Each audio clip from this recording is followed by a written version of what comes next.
Dobrodošli u sferu zvuka.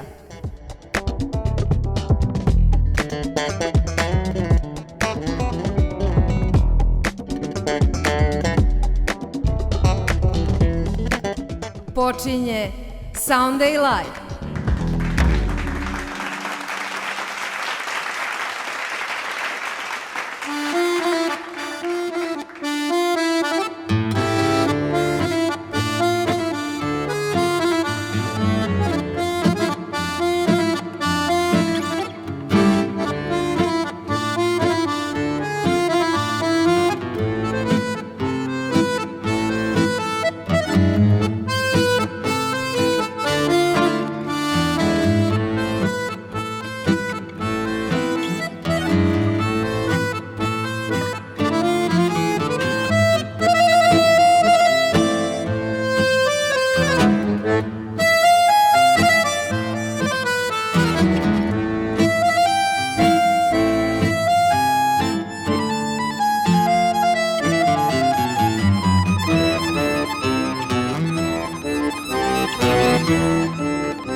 kad pare, sjetim se svega, loši liječe me.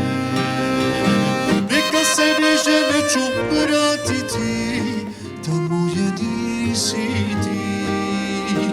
Bez tebe sve je samo sjena, dom bez ljubavi. Neka se više neću vratiti, tamo je nisi ti. Da mi je samo malo tebe, srce da ostravi.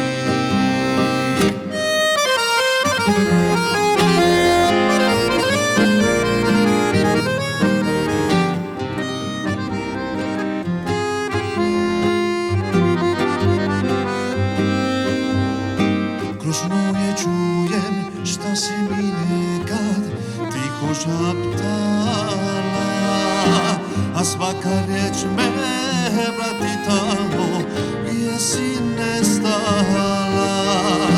Možda će nekad kad vrijeme prođe budu minuti, al dotad nosim pjesmu ovu da me izliječi.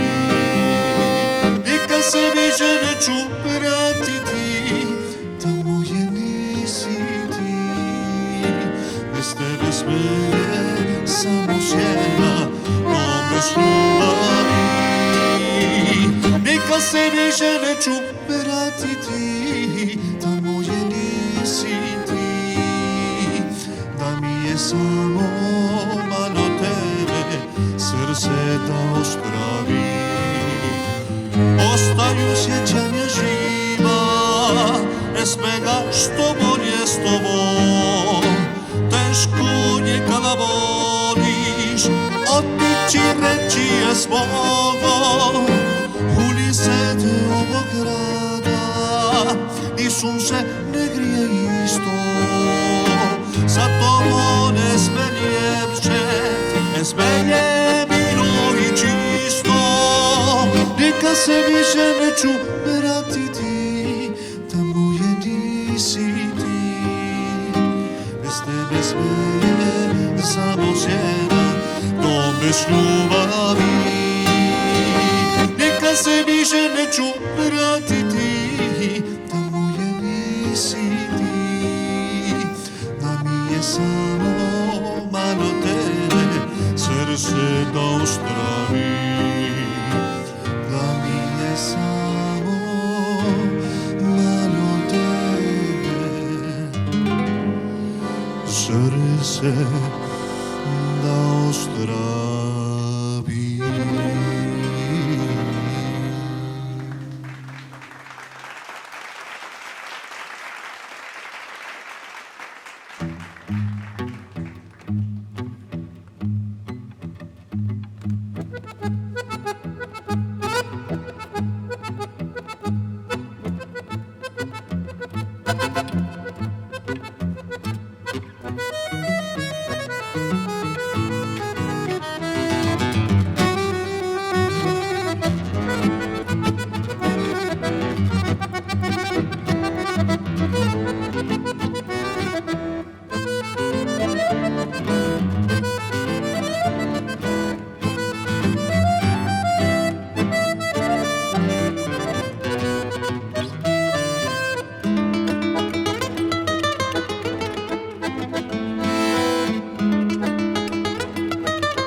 Moj muzički predlog za slušanje jesu uvijek dijela argentinskog kompozitora Astora Piazzole i francuskog kompozitora i harmonikaša Richarda Galliana, jer oni su zaista moja velika inspiracija zato što su pored vrhunskog majstorstva, izvođaštva i sviranja svojih instrumenata napravili i svoje jedinstvene muzičke stilove. Oni su stvarno ostavili veliki trag u muzici i dalje ga ostavljaju i inspirišu sve nas koji isto tako komponujemo, stvaramo i kreiramo nešto novo i autentično. Recomiendo que escuchen a Piazzolla como en primer lugar, después a Pugliese y a Django Reinhardt, porque son grandes inspiraciones para nuestra música, tanto popular como para crear nuevas composiciones.